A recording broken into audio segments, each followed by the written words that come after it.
the village where women rule, inside India's hidden kingdom of mothers. Imagine a place where the moment a baby girl is born, the whole family bursts into celebration, while the birth of a boy is met with a quiet nod. Imagine a land where daughters inherit the house, the land, and the family name, while sons must one day pack their bags and move into their wife's home. This is not a fantasy. This is real life, tucked away in the misty green hills of northeast India, in a state called Meghalaya, whose very name means abode of clouds. Here, among the Khasi, the Jaintia, and the Garo tribes, women have ruled the household for centuries while the rest of the country still fights for basic equality. Today, we are stepping into this extraordinary world, where mothers are kings, daughters are heirs, and men are slowly finding their own voice. Stay with me, because this story will change the way you think about power, family, and what it truly means to rule.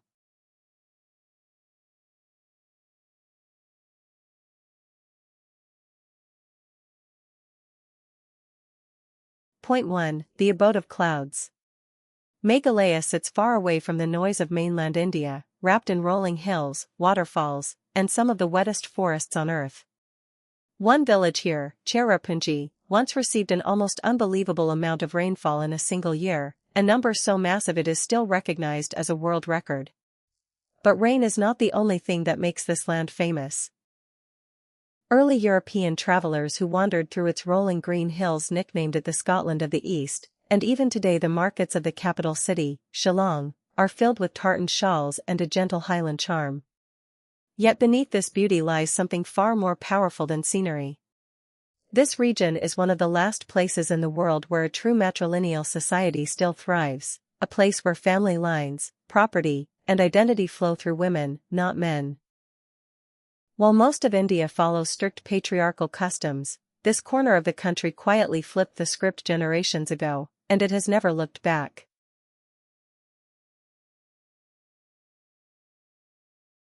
Point 2. 3 tribes, 1 tradition. Deep in these hills live 3 remarkable tribes, the Khasi, the Jaintia, and the Garo, and each of them shares one unshakable belief, that family belongs to the mother.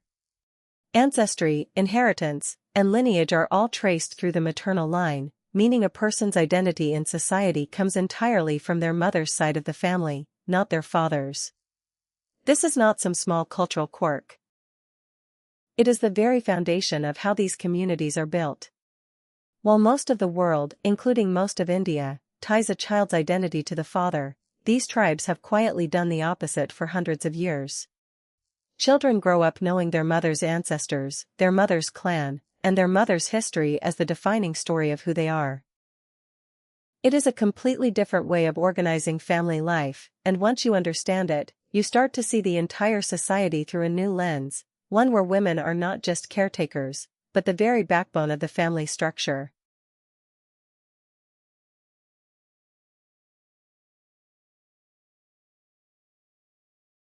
Point 3. The youngest daughter inherits everything. Here's where things get truly fascinating. In most of the world, sons inherit the family wealth, the land, and the home. In Khasi society, it is the complete opposite, and it is not even the eldest daughter who gets the prize, but the youngest one. She is known as the Kadu, and she becomes the guardian of the ancestral home and the family property. She is expected to care for her aging parents, maintain the household, and preserve the family's roots for the next generation. Meanwhile, her older sisters and brothers eventually branch out and build their own lives elsewhere. This tradition ensures that the family home never leaves the bloodline of the mother, generation after generation.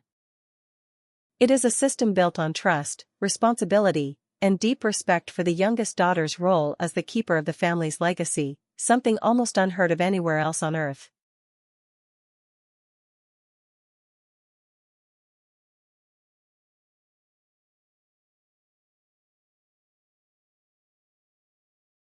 Point 4. A child carries the mother's name. In most cultures, a child takes the father's surname the moment they are born, carrying his family name forward into the future. Here, it works the other way around. Every child born into these tribes takes their mother's surname, not their father's, tying them permanently to her family line. This single tradition quietly reshapes everything about how identity and belonging work in these communities. A person's family, community standing, and even their sense of pride is rooted in their mother's heritage. For generations, this has meant that women's family names, and by extension their power and legacy, have never faded away or been erased by marriage. Instead, they have grown stronger with every new child born. It is a small detail on paper, but its impact ripples through every wedding, every birth certificate, and every family gathering across these misty hills.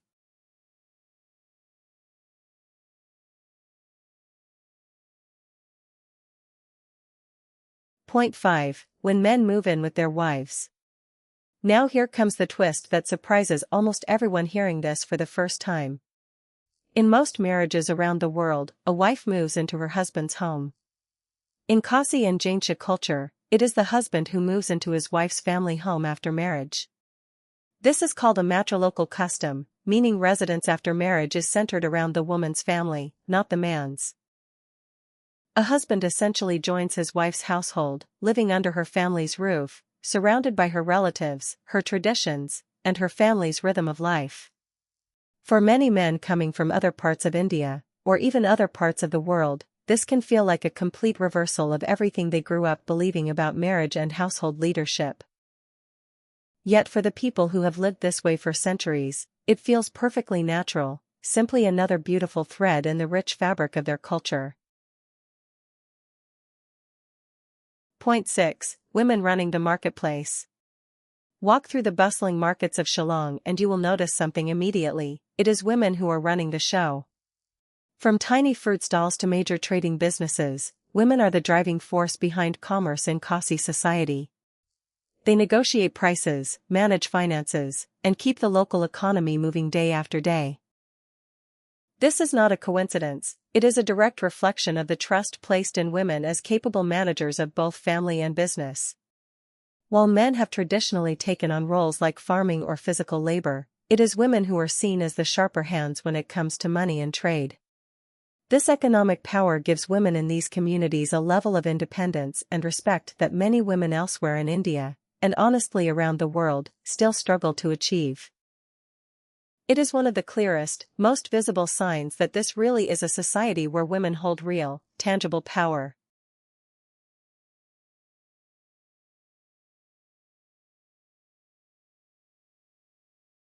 Point 7. No dowry, no fear, just celebration. Across much of India, the birth of a daughter has tragically been met with fear, shame, or even violence, largely because of the burden of dowry and deeply rooted preference for sons. In Khasi and Jaintia society, this horror simply does not exist in the same way. Dowry deaths, female infanticide, and the desperate preference for male children, also painfully common elsewhere, are almost unheard of here. Instead, families welcome the birth of a girl with genuine joy and celebration, knowing she will carry the family name and legacy forward. A daughter is never seen as a financial burden waiting to be married off. She is seen as a blessing, an heir, and the future of the household. This single cultural difference has quietly protected generations of women and girls from the kind of violence and neglect that continues to plague so many other communities across the country.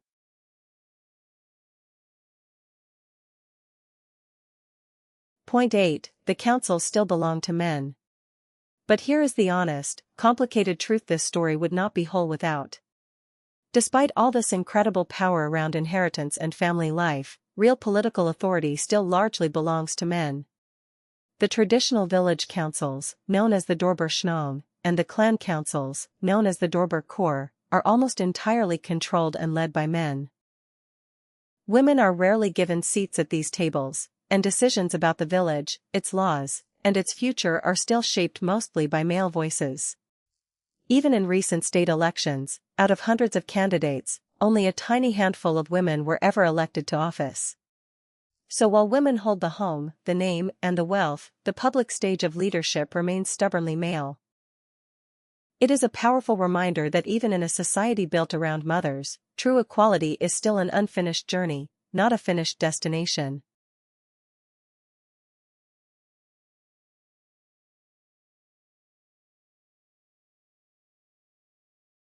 Point 9. The men who are fighting back.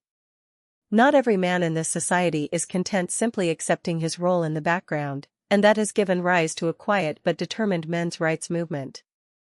A group called Singkong Rimpiai Thimai was founded by men who believe the matrilineal system has left them feeling voiceless, without real roles as fathers, providers, or decision-makers. Their founder has spoken openly about how men in this culture can feel overlooked from the very moment a child is born, and how issues like disconnection and struggle quietly affect many young men growing up without a strong defined role. These men are not asking to strip women of their power. They are asking for balance, for men to be lifted up rather than for women to be pushed down. It is a fascinating, very human twist to this story, proof that even in a matriarchal paradise, both men and women are still searching for their true place.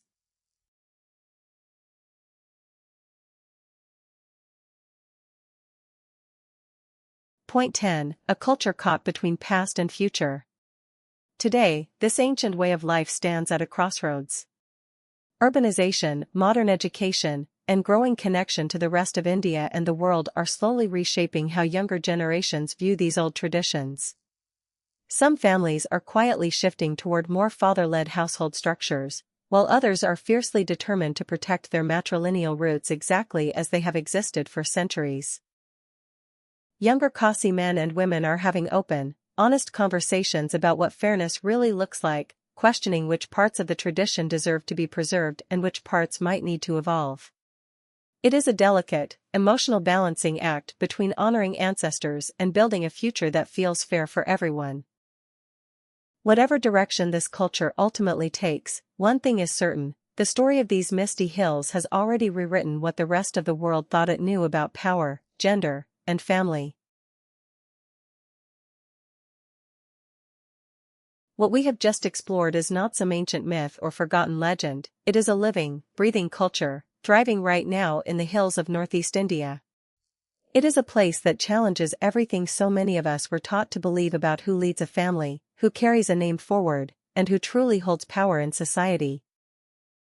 It shows us that strength can look like a grandmother passing down her home to her youngest daughter, and it shows us that even in a world built around women, the fight for true balance between men and women is still ongoing and deeply human. Stories like this remind us that our world is far richer, stranger, and more inspiring than we often give it credit for.